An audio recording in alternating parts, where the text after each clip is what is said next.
Hello friend, this is Kaushal and welcome to English Point. आज हमारा एक प्रैक्टिस सेट है 90। इसके पहले भी काफ़ी प्रैक्टिस सेट बनाए हुए हैं, आप उन्हें भी ज़रूर वॉच करें यदि नहीं देखे हैं तो। और ये जो प्रैक्टिस सेट है इसमें आपको कंप्लीट ग्रामर मिलेगी, आपको वोकैब मिलेगी, है ना। काफ़ी डिफरेंट चीज़ें जो एग्जाम में पूछी जाती हैं, पार्ट एरर हैं, सेंटेंस करेक्शन है, सेंटेंस इम्प्रूवमेंट है, एंटोनिम्स, सिनोनिम्स, वन वर्ड्स, हर तरह के क्वेश्चंस आपको हमारे प्रैक्टिस सेट में मिलेंगे। तो जितने भी स्टूडेंट्स ने अभी तक पुराने प्रैक्टिस सेट नहीं देखे हैं तो प्लीज़ प्ले लिस्ट में जाके आप प्रैक्टिस सेट को सर्च कीजिए और वहाँ पर आपको सारे प्रैक्टिस सेट मिल जाएंगे। लगभग 100 से ऊपर प्रैक्टिस सेट आपको वहाँ पर मिलेंगे।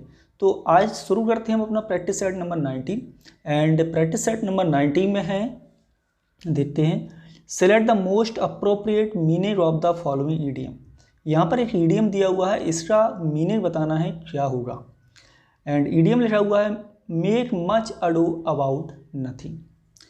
तो दोस्तों ये सबसे पहले मैं इस ईडियम के बारे में बता दूं कि ये जो ईडियम है ये प्ले का नाम भी है जिसे लिखा हुआ है विलियम शेक्सपियर ने, और ये प्ले लिखा हुआ था 1598 में, मच अडो अबाउट नथिंग, है ना। ये कॉमेडी प्ले है।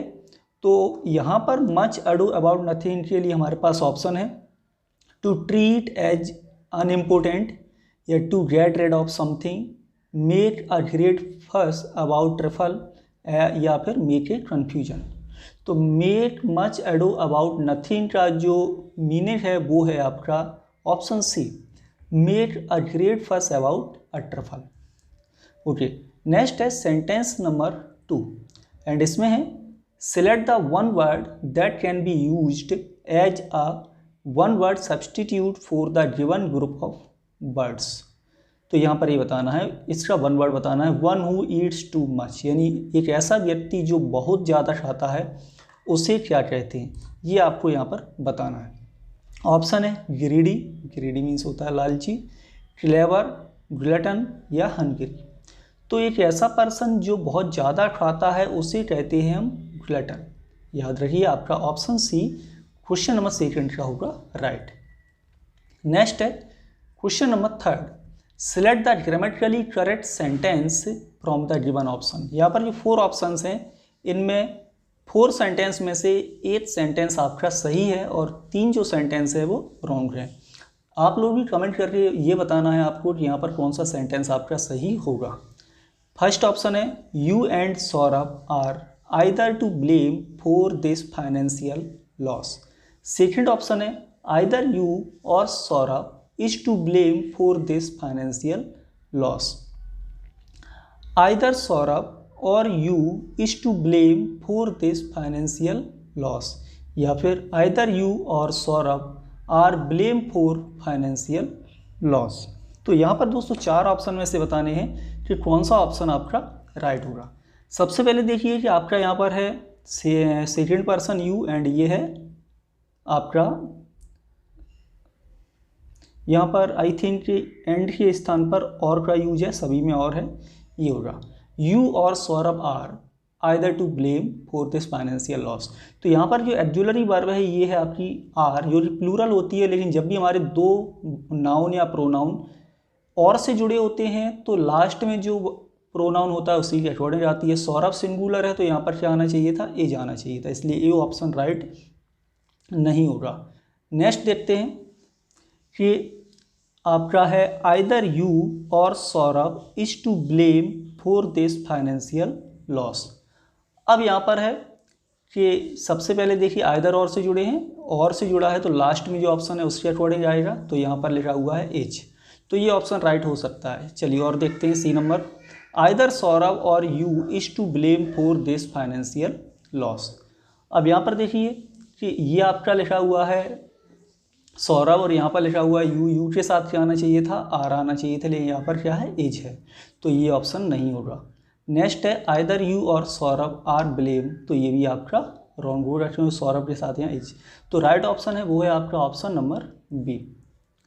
नेक्स्ट है question number 4, select the correct spelled word. यहाँ पर 4 स्पेलिंग दी गई हैं, आपको बताना है कि इनमें से कौन सी करेक्ट स्पेलिंग होगी कॉन्टिन्यूअसली।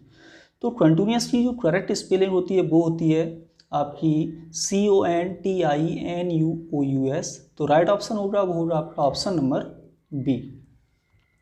नेक्स्ट है क्वेश्चन नंबर 5 एंड इसमें है select the option that can be used as one word substitute for the given group of words.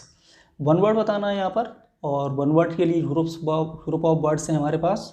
One who hates Mankind, यानी एक ऐसा व्यक्ति जो, मैनकाइंड मतलब होता है मानव जाति, यानी जो मनुष्य से झगड़ा करता है उसे क्या कहते हैं हम? मिसंथ्रोप, मेलेवोलेंट, मिसोगनिस्ट या मिसोनोमर। तो यहाँ पर देखिए जिस वर्ड में प्रीफिक्स आपका मिस लगा होता है इसका मतलब होता है हेट।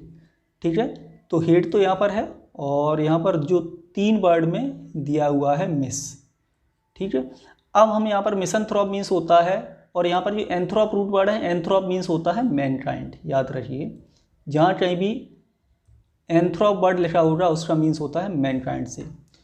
तो मिसंथ्रोप मीन्स होता है वन हु हेट्स मैनकाइंड। ठीक है, देखिए यहाँ पर जो सेकंड ऑप्शन है मेलेवोलेंट, तो इसे देखते हैं, ये बेनोवलेंट का अपोजिट वर्ड है। बेनोवलेंट, बेनोवलेंट मीन्स होता है परोपकारी, और उसका अपोजिट वर्ड होगा मेलेवोलेंट।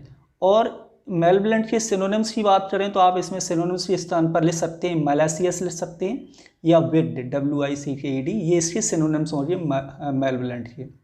नेक्स्ट वर्ड है मिसोगनिस्ट। गाइन मीन्स होता है वुमन, मिस मीन्स होता है हेट, तो ये पर्सन हु हेट्स वुमन उसके लिए होता है मिसोगनिस्ट। एंड मिसोनोमर जो वर्ड है इसका मतलब होता है एक ऐसा नाम या एक ऐसा शब्द जो सही नहीं है ना, या फिर ऐसे बोलें ए नेम और a word that is not appropriate और एक्यूरेट, उसे कहते हैं मिसोनोमर। तो ये डिफरेंट है। तो क्वेश्चन नंबर 5 का जो राइट ऑप्शन है वो है आपका फर्स्ट वन, मिसंथ्रोप। नेक्स्ट है क्वेश्चन नंबर 6। क्वेश्चन नंबर 6 में है select the correct grammatically correct sentence from the given sentence. यहाँ पर 4 सेंटेंस दिए गए हैं, ये बताना है कौन सा सेंटेंस सही है।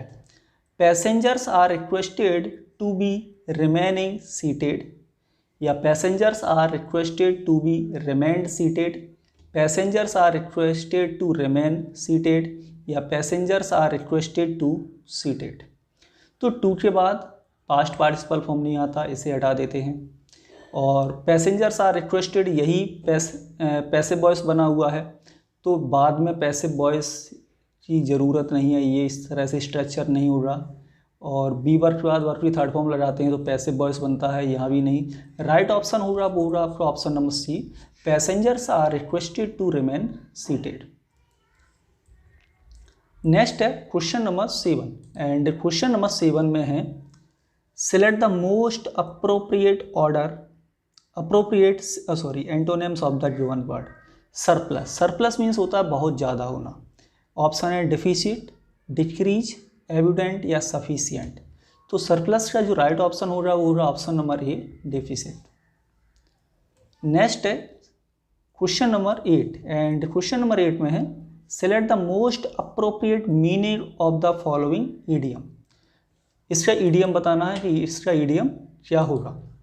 और यहाँ पर लिखा हुआ ईडियम आपका order of the day, and order of the day means क्या होता है। ऑप्शन है condition prevailing at the time, sentence passed by a जज, एन इम्पॉसिबल सिचुएशन, या फिर अ स्टेट ऑफ अनसर्टेनिटी।